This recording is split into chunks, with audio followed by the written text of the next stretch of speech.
nó bé tôm mù chọc bột tê là tôi lấy tôm bột tê là cứ là tôm nó kia nó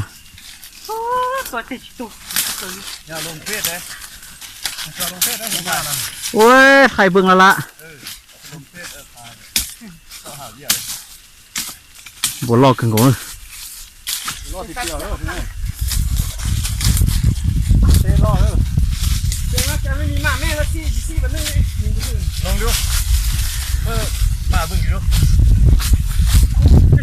ไม่ได้เลยบดเต้นะเนาะมัดดูมันกัดพอเลย ตัวแม่แล้วตัวผู้อ่ะนี่ตัวแม่เหรอ ตัวน้อยไหนเลยตัวเยอะข้ามทางเองยิงเนี่ย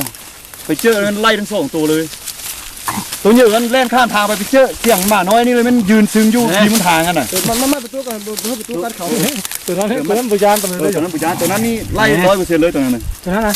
ตัวนั้นไล่ก่อนเลยตัวนี้จังเห่าบนแล้วตัวดึงเอาได้ดีแล้วตัวเฮ้ยลงยิ้มตุ่มแล้วตัวไปโอ้ยไปแล้วการเนี่ยการ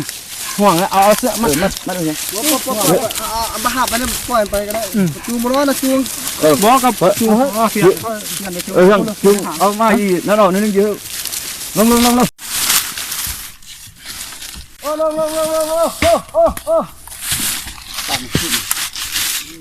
nó rất là thân tua tê món này phải được của nó này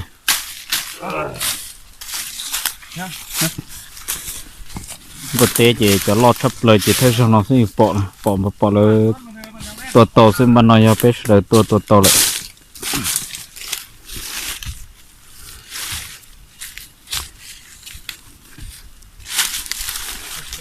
เอามีดกับบุทันเลยนะมือเช้าเนี่ย bỏ miเลย เอาแต่ด้ามันมานี่ด้ามันเล่นเลย ความเฝ้าเนอะ ฟักมันพัดม้าไปดิ เจออันเอาพัดมันอันไล่อย่างนี้พวกนี้ มันได้ทางทางก้อนนะไอ้ก้อนตลอดหน่อยมากเป็น100%เลยอะไรโอ้ยมันเหลือเขาจะเอามาเอา ที่จักบาทไป ไอ้หมากัดมันหมุน ถึงบนเรือป่ะยิง ยิงทางนี้บอกยิงทางนี้ยิงทางนั้นยิงทางนี้นะยิงทางซ้ายแต่ว่ามันก็อยู่หูซื้อดอกเข้าไปอยู่บนไร่กันเพราะมันเจองูยิงทางเมืองนี้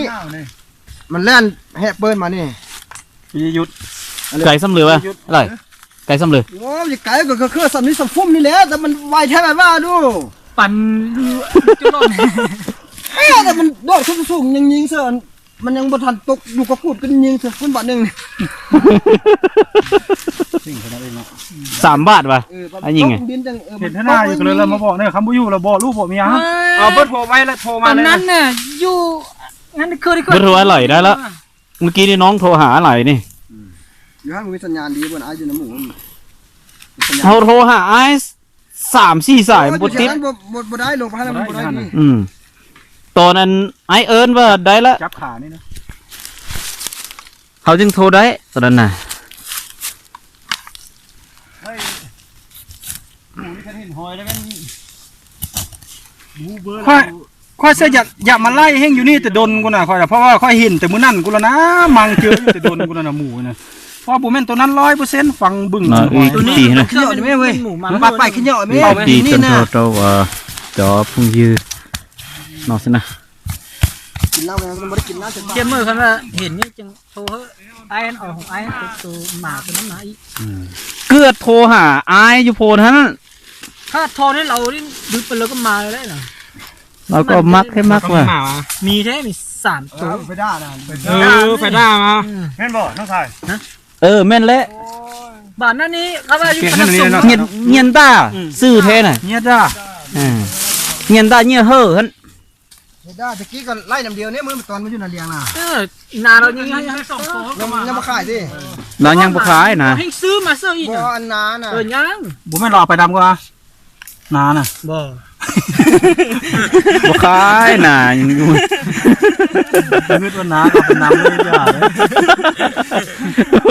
อยู่โหน จิยกได้วะเนาะ เป็นน้ำกูละ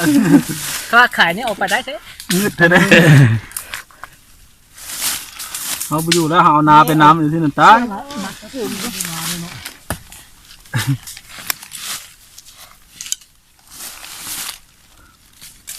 เก็บเจอเองแต่ตัวยิงสุดแล้วกูนี่ว่าจะมานอนบ่หลับบนคืนความพระสดอีกแท้ถือนี่มันกินเล่นได้ไปสั่นเลย เอาเจ้าพ่อเส้นหมาล่าเราห้วยกูน่ะ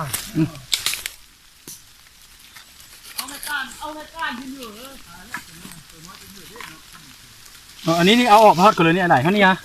จัดไป เอาจำมันไหม เกียร์ มันมาเอาจำ จำให้ขี้ก่อนนี่ขี้จำกันเลยทั้งนี้ไปเลย มันจะปลาสลังมันก่อนมันจะง่ายเอาเส้นสลังมันออกก่อน อย่างหูเลยเนาะอักเกนมันแท้ รัวเตอะทันทอยหนอนะจิจอเจแกะซึ่งตา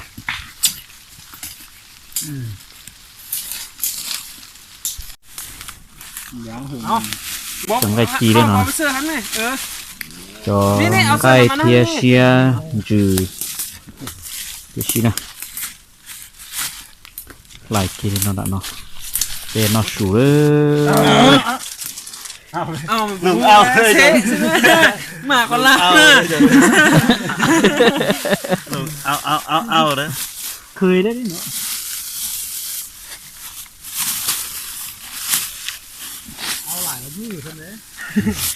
ผู้ภาษาได้เลย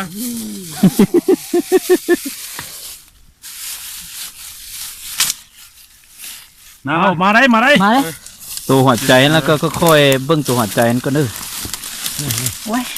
จุดตัวใจไปตัดคือฮัน มีสองตาเลยบึ้งมันฮัตตังนะ ตั้งก็ มีตั้งเดี๋ยว ดึงเดียว มีน้ำเกี่ยวจำเนาะ ปลาเค็มมันเกี่ยวส่งนั่นเลย